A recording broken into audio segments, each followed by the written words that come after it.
दूरी में जब जाना है तो दिल से, ताकि खुदा आपको जो आप मांग रहे हैं, वैसे तो खुदा पहले से जानता है, खुदा पहले से जानता है कि आपको किस किस चीज़ की ज़रूरत है, लेकिन फिर भी वो चाहता है कि आप अपना रिलेशन जो है ना वो खुदा के साथ बना के रखें।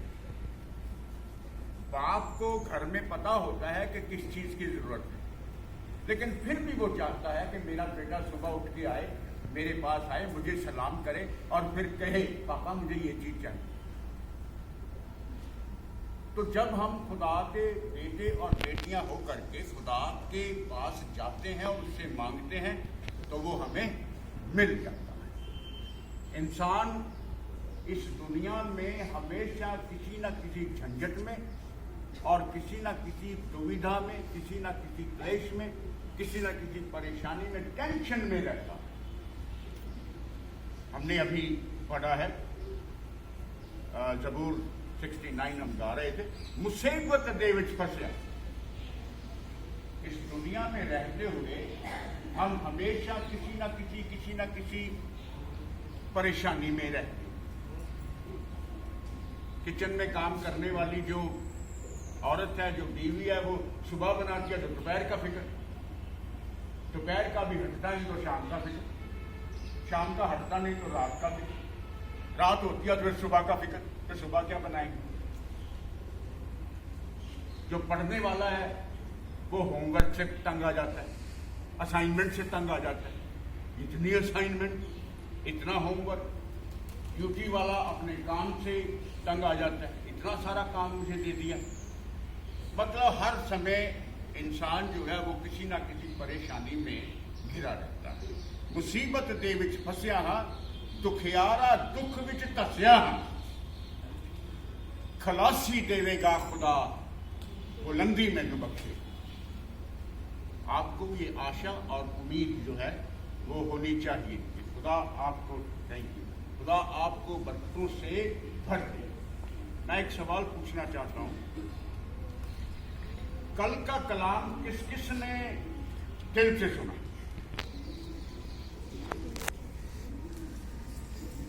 एक, दो, तीन, चार, पाँच, छः, सात, आठ, नौ, 10।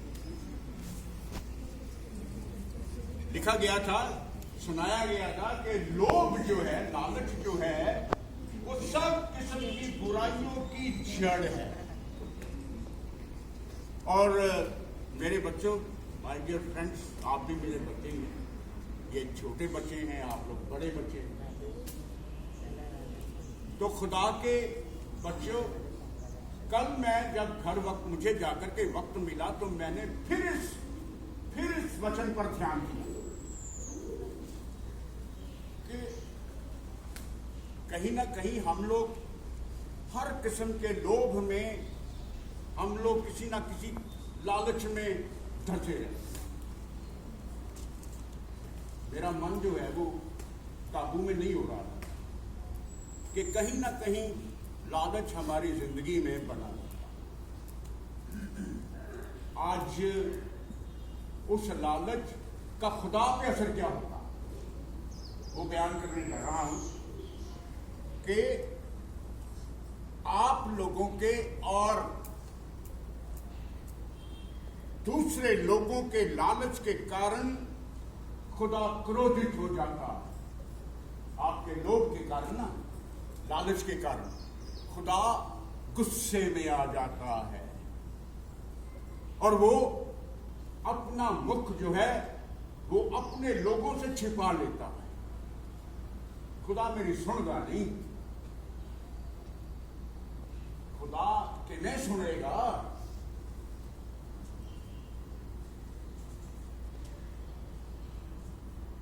खुदा आपकी आवाज को सुने, आपको खुदा के हुक्मों में रहना है।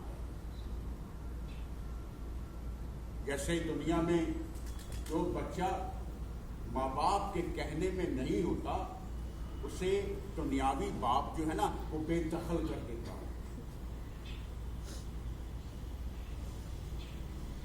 इसी तरीके से जो हम लोग खुदा के कहने और सुनने में नहीं रहेंगे ना, वो हमें बेदखल कर देगा, अपने राज्य से बेदखल कर देगा। और जो पोथी जो लिखी जाती है, खुदा की किताब जो लिखी जाती है, उसमें से हमारा नाम जो है वो काट देगा। मेरे साथ खुदा के कलाम में और खुदा की बातों में बने रहिए। यशायाह की किताब है, उसका 57 चैप्टर है और उसकी 17वीं आज देखें। जो लोग नोट कर रहे हैं नोट कीजिए। लिखा गया है कि लोगों के लोभ और लालच के कारण खुदा गुस्से में आ जाता है। वो खुदा आपको भरपूर देता है, फिर आप लोभ क्यों करते हैं? इंसान और आदमी लालच क्यों करता है? पढ़िए कहानी।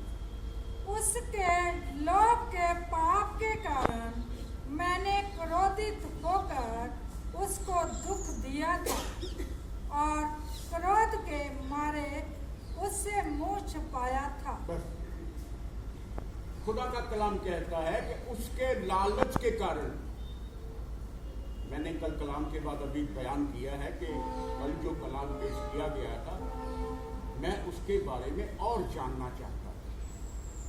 कल जब वक्त मिला तो मैंने और उसकी थोड़ी सी और वजाहत में चला गया और देखा, तो फिर मुझे मिला कि खुदा आपके लालच और आपके लोभ के कारण वो गुस्से में आ जाता है। पहली बात है, वो अपना मुख आपसे छुपा लेता है, आपसे दूर चला जाता है। मैंने इस लोभ के पाप के कारण उससे क्रोधित हो गया, उससे गुस्से हो गया और उसके लालच के कारण मैंने अपना मुंह उससे छिपा लिया। फिर भी ये लोग अपने मन माने रास्तों पर चलते चले गए। पढ़िए जी, पूरा कीजिए। परंतु वह अपने मन माने मार्ग में दूर भटकता चला गया था। अपने मन माने रास्ते में दूर, खुदा से दूर चला गया, भटकता चला गया, वापस नहीं मुड़ा। खुदा की वाणी है, खुदा का कलाम जो है वो कहता है, और मैं इनकी चाल देखता चला जाता हूं। 18वीं आयत है जिसका पहला हिस्सा, मैं उसकी चाल देखता आया हूं। मैं इनकी चाल, ये दूर भटकते चले गए, दूर से दूर और दूर से दूर होते चले गए, खुदा की शहंशाही से दूर हो गए, खुदा की बरकतों से दूर हो गए और अपना रास्ता जो है वो ले लिया। और मैं खड़ा इनकी चाल देखता गया। ये कैसी चाल चलते हैं? खुदा की वाणी है, खुदा का पाक और पवित्र कलाम, थोड़ा सा कड़वा कलाम, सुनने में अच्छा नहीं लगता है, लेकिन कलाम तो कलाम। मैं आपको झंझोड़ूंगा, मैं आपको तब तक कलाम सुनाता रहूंगा जब तक आप वापस न आ जाओ, जब तक आप खुदा की हजूरी में दिल से, मन से, ईमान से फिर से ना आ जाएं। खुदा का कलाम आशा भरी नजरों से फिर कहता है, ये मुझसे बहुत दूर हो गए, पर फिर भी मैं इनको चंगा करूंगा, मैं इन पर दया करूंगा।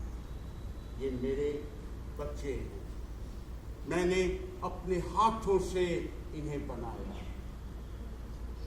मैंने अपने हाथों से इन्हें पाला पोसा है। मैं चाहिए तो ये था कि मैं खुदा की दुहाई दूं, मैं खुदा के सामने गिड़गिड़ाऊं, खुदाया मुझ पर रहम कर दे।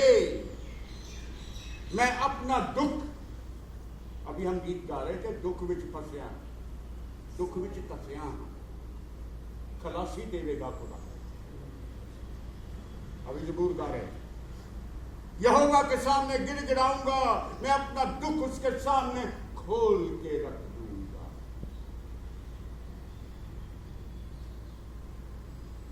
आप तो अपना दुख जो है छिपा के रखते हैं, अपना दुख बयान नहीं करते। लोग क्या कहेंगे? आप जब खुदा की हुजूरी में जाते हैं, चैपल में बैठते हैं, चर्च में बैठते हैं, तो आसपास ध्यान रखते हैं।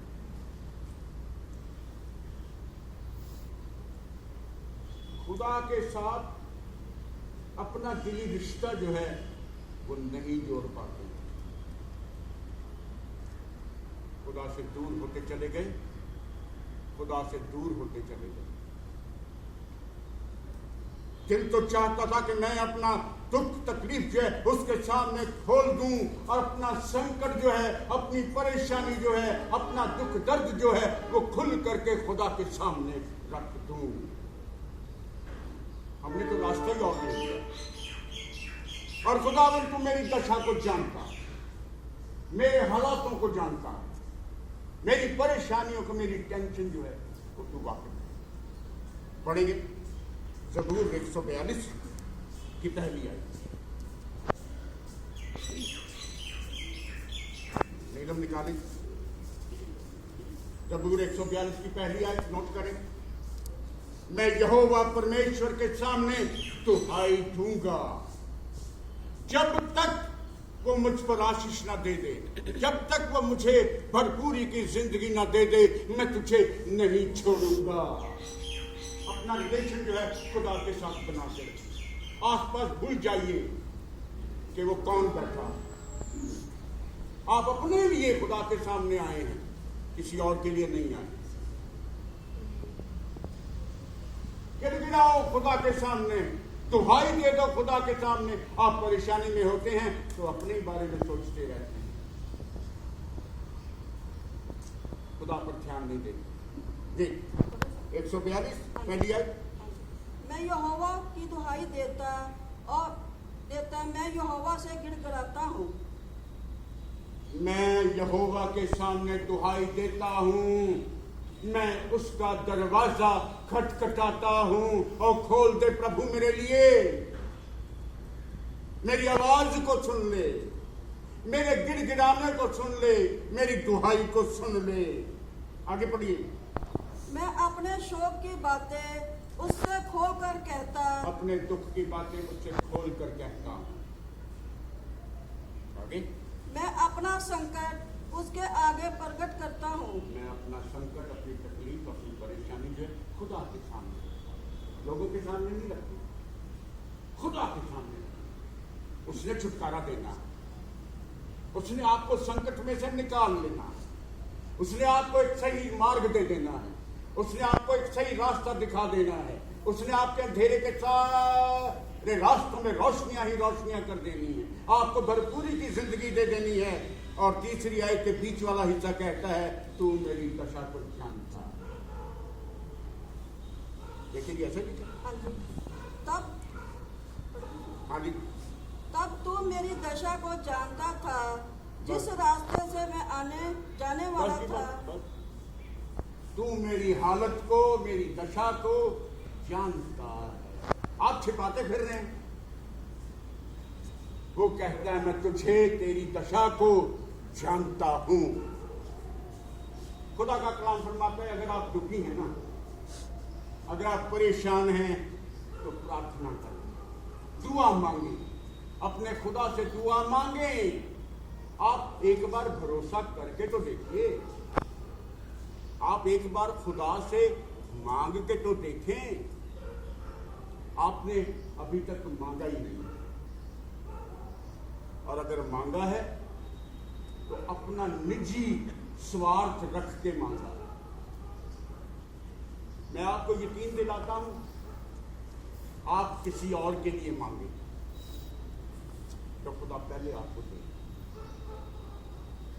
आप अपने दाएं बाएं खड़े लोगों के लिए मांगे, खुदावंद इसकी सारी कमजोरियों को दूर कर दे, इसकी सारी परेशानियों को दूर कर दे, इन्हें भरपूरी की जिंदगी जो है वो दे। जो काम इन्हें सौंपे गए हैं उसको बल बुद्धि और शक्ति दे दे प्रभु। ये भरपूरी की जिंदगी में रहे, खुश और खुर्रम रहे। ऐसा मांग के देखिए दूसरे लोगों के लिए, खुदा पहले आपको दे। यदि आप आनंदित हो तो स्तुति के गीत गाएं। निकालेंगे याकूब की पत्री। आज का असल जो कलाम है वो ये,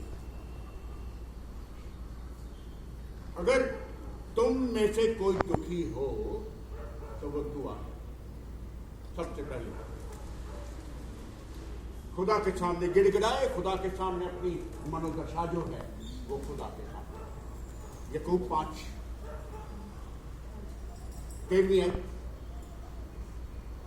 यदि तुम में से कोई दुखी हो, परेशान हो, दुविधा में हो तो खुदा के सामने दुआ मांगो। पहली बात, अगर आनंदित हो तो खुदा का गीत गाओ, खुदा की प्रस्तुति करो, खुदा की स्तुति करो। और तुम में से अगर कोई दुखी रोगी हो तो खुदा से दुआ मांगो, खुदा अपने पवित्र खजानों से उसे ठीक करेगा। विश्वास की प्रार्थना से रोगी बच जाएगा और खुदा उसको उठा के खड़ा कर देगा। आप दुआओं का एक खजाना हो। You are riches in the prayer.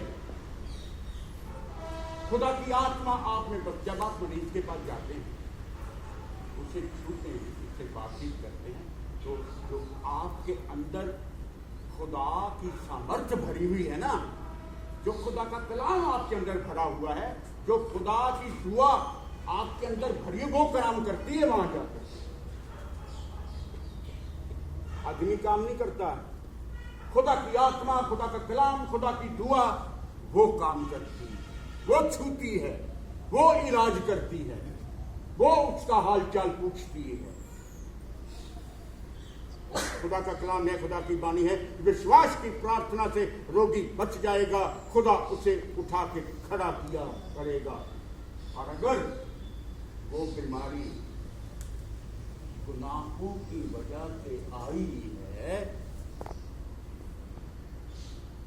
तो खुदा उसके गुनाहों को भी माफ कर देगा। ऐसा लिखा है, मिल गया। चलो मैंने सुना दिया, पढ़ने की जरूरत नहीं है, समझदार लोग खड़े। इसलिए अगर आप आनंदित हैं तो आज का कलाम आपके लिए, और वो कलाम है, इसलिए ध्यान से देखो कैसी चाल चल रही है। अपने आप को जानिए, अपने आप को पहचान लीजिए कि आज मैं खुदा के दिए हुए इस दिन में शरीक हो गया। कल काली आंटी का निधन हो गया, आज वो इस रास्ते पर नहीं, आज की रोशनी को देख नहीं पाई, और कल हम लोग उसे सपोर्टे खास करके आए। लेकिन आप लोग धन्य हैं, आज खुदा ने आपको ये सुबह दे दी है, आपको रास्ता दे दिया, आपको इतना अच्छा और ब्यूटीफुल सुंदर जगह दे दी कि आप इसकी फिजाओं में सांस ले सकते हैं। कल मैं किसी से कह रहा था मुझे यहाँ ठंड लगती है, वो कहते यहाँ तो बड़ी गर्मी है। मैंने कहा हमें तो हमारा मौसम तो बहुत अच्छा है। तो मुझे कहने लगे आपके हॉस्पिटल में तो हरियाली बहुत है। तो खुदा ने मुझे, मेरा मन बहुत खुश हुआ कि कहां लोग बैठे हैं और उनके रोज उनके दिमाग में मिशन अस्पताल का नाम आ जाता है। बोले हालेलुया। तो कहते हैं आपके हॉस्पिटल तो बहुत खूबसूरत, बिल्डिंग्स बहुत अच्छी हैं, देखने को मन करता है। आपके हॉस्पिटल में हरियाली बहुत है। खुशगवार मौसम रहता। अब मुझे नहीं पता कि आप इन चीजों को जानते हैं या नहीं जानते।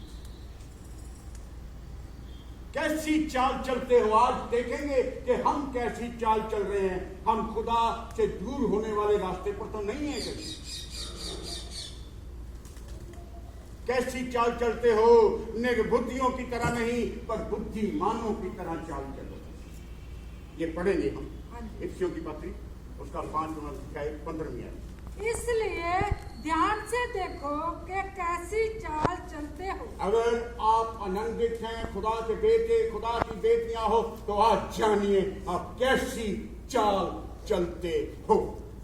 निर्बुद्धियों के समान नहीं पर बुद्धिमानों के समान चलो। बुद्धिमानों के समान चलो। आप बुद्धिमान लोगों में रहते हैं, पढ़े लिखे लोगों में रहते हैं। मुझे चलना नहीं आता, मुझे पता ही नहीं था कैसे चलना। ईमान से कहता हूं, मैंने यहाँ के लोगों से सीखा कैसे करना।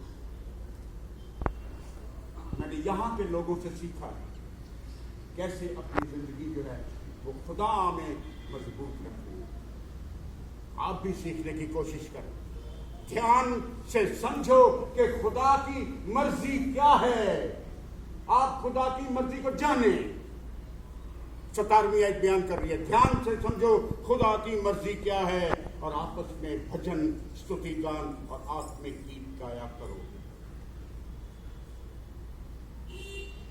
खुदा के कलाम को, खुदा के वचन को, खुदा के बीज को अपने दिल में बसने दो। अपने दिल में उस कलाम को जगह बनाने दो। अपने दिलों को खोलो। क्रोध, बैरभाव, निंदा, चुगली, चकोरी, गाली गलौज, बुरा सोचना, बुरा, ये सब हटा दीजिए। ये खुदा की वाणी है, खुदा का पाक और पवित्र कलाम कहता। आखिरी आयतों में जा रहा हूं। जो वचन पर ध्यान देता है उसका कल्याण होता है। हिंदी का शब्द है कल्याण। वो बरकतें पाता है, वो आशीषें पाता है। ये खुदा का कलाम मेरे लिए जिंदगी है। नीति वचन 16:20। और जो यहोवा पर भरोसा रखता है वो मुबारक होता है। अब आप फैसला आपके हाथ। आप धन्य होना चाहते हैं कि अधन्य होना चाहते हैं? आप अनुग्रह पाना चाहते हैं कि अनुग्रह खो देना चाहते हैं? मिल गए? 16:20। जो वचन पर मन लगाता वह कल्याण पाता है और जो यहोवा पर भरोसा रखता वह धन्य होता है। खुदा आपको सबको बहुत बड़ी बरकत देगा। धन्य वो है, मुबारक वो है जिसे तू चुन करके अपने पास बुला लेता। आज जो लोग इधर उधर आसपास बैठे हैं और खुदा की हजूरी में नहीं आ रहे हैं, उन्हें पुरजोश आवाज से कहना चाहता हूं, धन्य वो लोग हैं जिसे तू बुला लेता है, जिसे तू चुन लेता है और अपने करीब ले आता है कि वो तेरी हजूरी में बने रहे। आखिरी आयतों पे जा रहा हूं। ज़बूर 65 है, उसकी 3री आयत का पहला हिस्सा बयान कर रहा है। धन्य वो है जिसे तू चुन करके बुला लेता और अपनी नजदीकी में। आप चुने हुए लोग, आप लोग मुबारक लोग, आप लोग धन्य लोग, आप खुदा के बेटे और खुदा की बेटियां हैं जो खुदा की हजूरी में खड़े हैं और आज के कलाम को सुन रहे हैं। और खुदा आपको इतनी बरकतें दे देगा, इतनी आशीषें दे देगा कि आप रख रख के भूल जाओगे। इतनी आशीष हो जाएगी, आप जो अपना माल, सोना, चांदी, धन, रुपया, पैसा कहीं रखो, रख रख के भूल जाओगे। मैंने देखा और आ जाएगा और आ जाएगा और आ जाएगा। ये पढ़िए 65 उसका पहला हिस्सा। अधर्म के काम मुझ पर प्रबल हुए हैं। हमारे पहला हिस्सा 65, तीसरी आयत। हमारे अपराधों को तू ढांप देगा। हम जिसे तू चुनकर अपने करीब ले आता है ताकि वो तेरे घर में, तेरी हुजूरी में बना। मेरे बच्चों, आखिरी आयत बयान कर रहा हूँ, इसे नोट कर लें। आखिरी आयत पहला पत्रस 4 बाब की 8वीं आयत।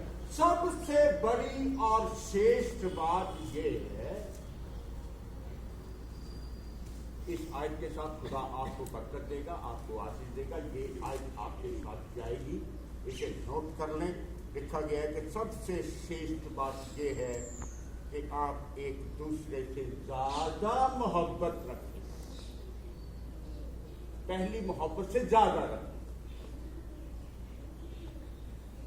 और मोहब्बत जो है वो सारे किस्म की गलतियों को, सारे किस्म के गुनाहों को, सारे किस्म की परेशानियों को ढक देती है। खुदा का कलाम है, खुदा की बात। जिनको मिल गया जरा पढ़ देंगे। अगर मिल सब गया, में श्रेष्ठ बात ये है सबसे श्रेष्ठ, सबसे ऊंची बात ये है कि एक दूसरे से अधिक प्रेम रखो। एक दूसरे से अधिक प्रेम रखो। पहले से ज्यादा मोहब्बत रखो। पहले जैसी मोहब्बत तेरी नहीं रही। तू मोहब्बतों में कम हो गया, तू प्यार में कम हो गया। कहाँ गई है तेरी मोहब्बत? तूने तो अपना अपना दूसरा रास्ता ले लिया है। खुदा का कलाम आखिरी आयत में कहता है कि एक दूसरे से पहले से अधिक मोहब्बत रखो ताकि आप सबके गुनाह गलतियां जो है खुदा आपको बरकत दे। आपको आशीष दे। अपनी आंखें बंद कर अपने हाथ को और उस खुदा से मांग लेंगे जिस तरह खुदा ने हमें सिखाया कि हम खुदा की हजूरी में बने रहें, खुदा के हुक्मों में बने रहें, खुदा के रास्ते पर रहें और खुदा की आशीष और मोहब्बत को ग्रहण करते रहें। एक दूसरे से प्यार और मोहब्बत का सिरा जो है उसे हम कायम रखें उस खुदा के नाम से जो हम इस तरीके से मांगते हैं। ऐ हमारे बाप जो आसमान में है, तेरा नाम पाक मान जाए, तेरी बादशाह, तेरी मर्जी जैसे आसमान पर होती है, जमीन पर भी हो। हमारे रोज को अपने रोज दे, जैसे हम उसको माफ करते हैं, तू भी हमारे साथ माफ कर। हमें आजमाइश में न डालना, बल्कि मेरी सच्चा कि बादशाह, कुदरत और जलाल हमेशा तेरा। आमीन। आशीष ग्रहण करने वाले हैं। अब हमारे खुदा यीशु मसीह का फजल, खुदा बाप की मोहब्बत और रूह पाक की रिफाकत और शिराकत हम सबों के साथ, कुल ईमानदारों के साथ, कुल कायनात के साथ अब से लेकर के हमेशा हमेशा तक होती है।